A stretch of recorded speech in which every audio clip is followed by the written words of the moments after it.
The global trade map is shifting, and India is now at the center of a fresh transatlantic fault line. Just a day after the India-EU free trade agreement was announced, sharp reactions emerged from Washington.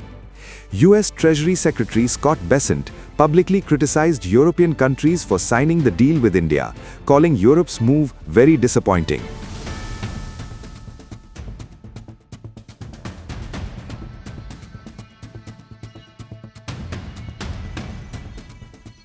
Speaking to American television, Bessent said countries must act in their own interest, but he questioned Europe's choices at a time when the Ukraine-Russia war continues. He pointed out that the United States imposed a 25% tariff on India for buying Russian oil, yet Europe went ahead and concluded a major trade agreement with New Delhi. The US Treasury Secretary accused Europe of putting trade ahead of the Ukrainian people. His message was sharp and political. According to Bessent, European trade interests now matter more than ending the war in Ukraine.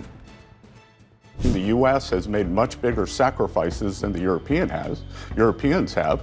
We have put 25% tariffs on India for buying Russian oil.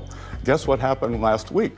The Europeans signed a trade deal with India. The Russian oil goes into India, the refined products come out, and the Europeans buy the refined products. They are financing the war against themselves. So President Trump's leadership, we will eventually end this Ukraine-Russia war.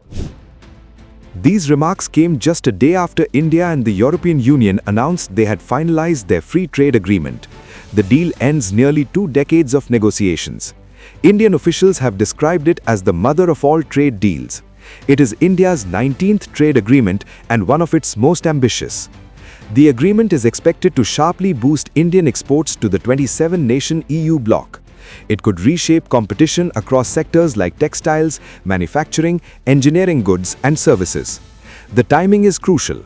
Global trade is under strain, US tariffs are high, supply chains are fragile, geopolitical tensions remain intense.